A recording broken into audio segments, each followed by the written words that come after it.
श्री कार्तिक चंद्र पाल जी।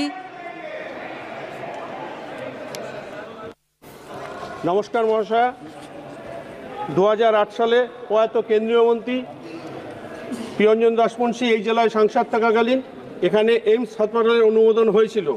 পরবর্তীতে সেই AIIMS hospital নদিয়ার কল্যাণীতে স্থাপিত হয়। 2024 সালে আমি সাংসদ নির্বাচিত হওয়ার পর কেন্দ্রীয় স্বাস্থ্যমন্ত্রী মাননীয় শ্রী জগৎপ্রসাদ নাড্ডাজিকে রায়গঞ্জের দ্বিতীয় এইমস হাসপাতালের অনুমোদনের জন্য অনুরোধ করি। তার উত্তরস্বরূপ কেন্দ্রীয় স্বাস্থ্যমন্ত্রী আমাকে জানান যে পশ্চিমবঙ্গ সরকার থেকে দ্বিতীয় কোনো এইমস তৈরির প্রস্তাব আসেনি।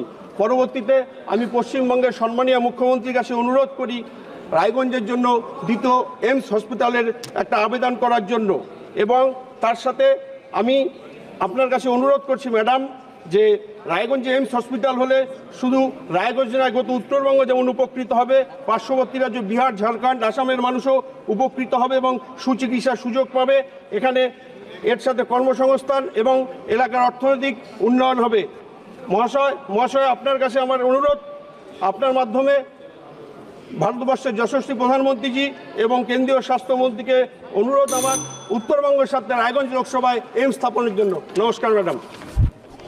This channel does not promote or encourage any illegal activities. All contents provided by this channel is meant for educational purpose only.